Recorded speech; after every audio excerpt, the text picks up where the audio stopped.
સુરત એક એવું શહેર જેનો ઇતિહાસ સદીઓ જૂનો છે, પણ આ શહેરમાં એક એવી જગ્યા છે જ્યાં આજે પણ શાંતિ નથી, જ્યાં સમય જાણે થંભી ગયો છે અને જ્યાં સૂતા છે અંગ્રેજ શાસનના સાક્ષી. આ છે સુરતનું સૌથી રહસ્યમય સ્થળ, એટલે કે બ્રિટિશ સિમેટ્રી.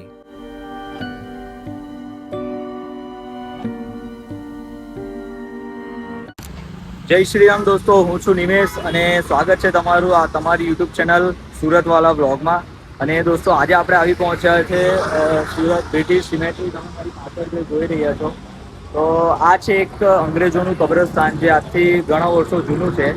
તો આપણે આજે એની વિઝિટ કરવાના છે અને આના વિશેની તમને જાણકારી આપીશ. આપણે અંદર જઈને જોઈએ કે અંદર આપણને શું શું જોવા મળે. તો વિડીયોની અંત સુધી બન્યા રહેજો અને જો વિડીયો પસંદ આવે તો લાઇક શેર કરવાનું ભૂલતા નહીં. અને આપણે અંદર જઈએ છીએ, અંદર જઈને જોઈએ કે આપણને અંદર શું શું જોવા મળે છે.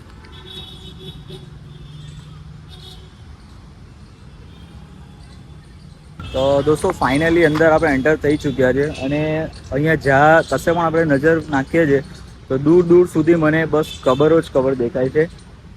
જો આ બાજુ પણ તમને કબર દેખાશે, આ સાઈડ પણ તમને બધી કબર જ દેખાય છે.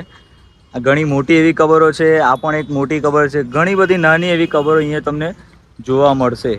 તો હજુ આપણે અંદર જઈએ અને અંદર જઈને હજુ જોઈએ કે બીજું અહીંયા શું શું જોવા મળે છે.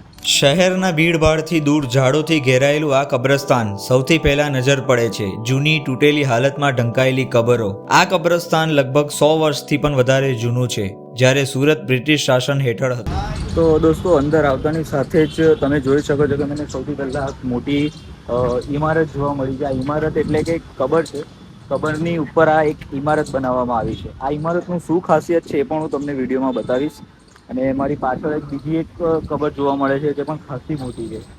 અહીંયા એવી ઘણી બધી એવી કબરો છે જે નાની મોટી એમ કરીને લગભગ 200-300 જેટલી કબરો તો હોવી જોઈએ. તમે ચારે બાજુ જેમ જોશો ને તેમ તમને કબર જ કબર જોવા મળશે. ઇતિહાસ પ્રમાણે સુરત એક સમયે અંગ્રેજો માટે વેપારનું મુખ્ય કેન્દ્ર ગણાતું હતું. અહીં ઈસ્ટ ઇન્ડિયા કંપનીના અધિકારીઓ, સૈનિકો અને તેમના પરિવારના સભ્યો રહેતા હતા. પણ એ સમય દરમિયાન અનેક અંગ્રેજો બીમારીઓ, યુદ્ધ અને અકસ્માતોના કારણે મૃત્યુ પામ્યા અને તેમને અહીં દફનાવવામાં આવ્યા. તો અત્યારે હું આ જે જગ્યા છે એની વચ્ચે ઊભો છું અને મને અહીંયા ઘણી બધી કબરો જોવા મળે છે. પણ અહીંયા સૌથી મોટી કબર મને આ એક છે એ મને જોવા લાગે છે, કેમ કે અહીંયા ચારે બાજુ નજર ફેરવતાની સાથે દોસ્તો એવી બધી કબરો છે, પણ એ બધી નાની સાઈઝની છે. આ એક જ કબર એવી લાગે છે જે ઇમારત છે ઘણી મોટી લાગે છે. તમે જોઈ શકો છો મારી સામે કેમેરામાં, હું તમને એકવાર બતાવી દઉં કે આ જે ઇમારત છે ને એ સૌથી મોટી લાગે છે. આ થોડી નાની છે પણ આ મોટી લાગે છે. દોસ્તો, કહેવાય છે કે આ જ્યારે સુરતમાં અંગ્રેજોનું શાસન હતું, બ્રિટિશ શાસન હતું, તે સમયે એવું કહેવાય છે કે જ્યારે અંગ્રેજો મૃત્યુ પામતા હતો એ સમયે અહીંયા એમની કબર બનાવવામાં આવતી. અને આજે તમે ઇમારતો જે જોઈ શકો છો, આજે ઇમારતો જોઈ શકો છો એ છે, એવું કહેવાય છે કે જેનું કદ મોટું કહેવાય એના માટેની આ એક પ્રકારની ઇમારત બનાવવામાં આવતી. અહીંયા ઘણી બધી એવી નાની કબરો પણ છે જે તમને નાની જોવા મળતી હશે, પણ અમુક કબરો એવી છે જેની પર આ ઇમારતો બનાવેલી છે. એ જ વસ્તુ બતાવવામાં આવે છે કે જેનું કદ મોટું એની ઇમારત મોટી હોવી જોઈએ. તો દોસ્તો, અત્યારે હું આ મોટી કબર પાસે આવી ગયો છું અને હું તમને એનું બાંધકામ અને અંદરની કબર પણ બતાવવાની કોશિશ કરીશ. તો અત્યારે હું એ કબરની પાસે ઊભો છું અને આ તમે જોઈ શકો છો કે અહીંયા તાળું લાગેલું છે, કેમ કે અંદરની જે કબર છે એ થોડી જર્જરિત હાલતમાં જોવા મળે છે.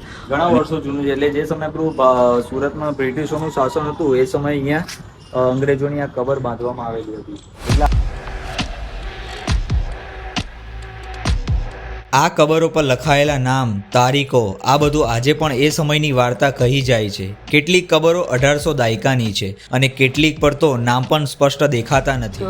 મારા ખ્યાલ પ્રમાણે તો આની જાળવણી થઈ ચૂકી છે, પણ હજુ અહીંયા ઘણી બધી એવી કબરો છે જેની તો ઈંટો પણ તમને અહીંયા દેખાય છે. હું તમને બતાવું કે જેમ કે આ એક કબર છે, એ આખી પૂરી તરહથી નષ્ટ થઈ ચૂકી છે. ખાલી ઉપર એનું નામ લખવામાં આવ્યું. જ્યારે દોસ્તો એ સમયનો હતો ને ત્યારે લોકો અહીંયા આવવાથી ડરતા હતા, પણ અત્યારે તો સમય બદલાયો છે અને કહેવાય છે કે અત્યારે જેમ જેમ સમય બદલાતો ગયો તેમ તેમ લોકોમાંથી આ જગ્યાનો ડર હવે એટલો રહ્યો નથી.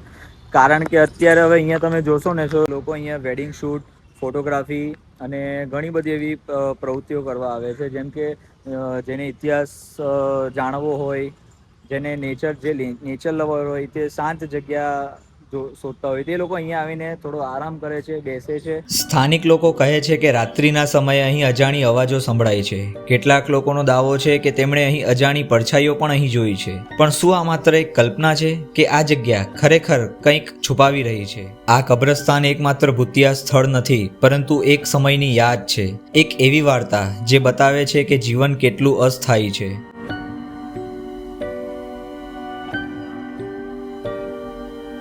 દોસ્તો, અત્યારે તમે મારી પાછળ જો તમે ચારે બાજુ નજર ફેરવો છો તો તમને ચારે બાજુ બધી કબર જ જોવા મળશે.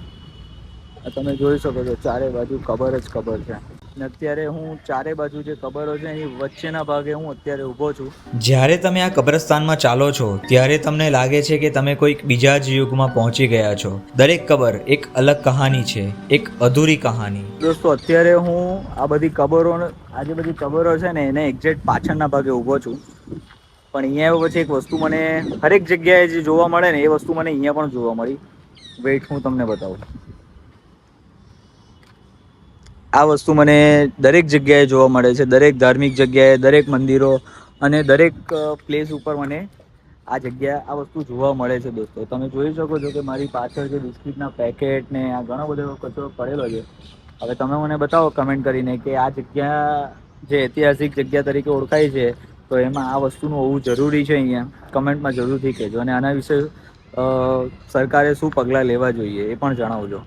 સુરતનું આ બ્રિટિશ કબ્રસ્તાન માત્ર મૃતકોનું સ્થાન નથી, પણ એ એક ઇતિહાસ છે, એક રહસ્ય છે અને એક એવી જગ્યા છે જ્યાં ભૂતકાળ આજે પણ જીવંત છે. તો દોસ્તો, આજના માટે અહીંયા વિડીયો પૂરો કરીએ છીએ અને આશા રાખું છું કે તમને વિડીયો પસંદ આવે. અગર વિડીયો પસંદ આવ્યો હોય તો વિડીયોને લાઇક કરજો, શેર કરજો અને તમારા ગ્રુપમાં મોકલવાનું ભૂલતા નહીં. ઘણા લોકો હજુ સુધી આ જગ્યા વિઝિટ નહીં કરી હોય તો એકવાર જરૂરથી આવો. અને હા, એક ખાસ કરીને અહીંયા આવ્યા પછી અહીંયા મહેરબાની કરીને કચરો ના ફેલાવતા. તો મળીએ નવા વિડીયોમાં. ત્યાર સુધી જય હિન્દ, જય ભારત, જય શ્રી રામ.